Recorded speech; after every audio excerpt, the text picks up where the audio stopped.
જંગલ વિસ્તારમાં ઉગી નીકળે છે, જેનાથી વૃક્ષોનું પ્રમાણ વધે અને બનાસની ધરતી ફરી હરિયાળી બને તેવા પ્રયાસ કરવામાં આવી રહ્યા છે।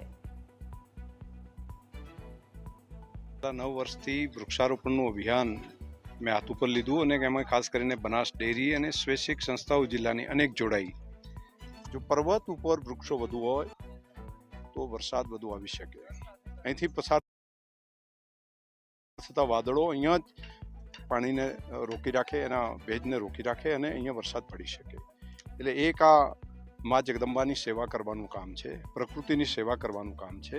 અને જેટલા વૃક્ષો વધુ ઉગશે તો જે ટેમ્પરેચર વધી રહ્યું છે તેને પણ કંટ્રોલ કરી શકાશે, ઓક્સિજન પણ આ ધરતી ઉપર વધારે લાવી શકાશે અને નવી પેઢી એ 50-100 વર્ષ પછી પણ નવી જનરેશન આ ધરતી ઉપર જીવી શકે, શ્વાસ લઈ શકે, તે માટેનું આ કામ છે।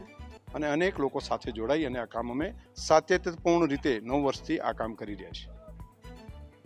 નીટ પરીક્ષાના ગોટાળાને લઈને દેશમાં મોટો વિવાદ છેડાઈ ગયો છે। ડોક્ટર બનવાનું સપનું જોતા મેડિકલ વિદ્યાર્થીઓ એનટીએ પર ગુસ્સે છે। વિદ્યાર્થીઓ માટે ગ્રેસ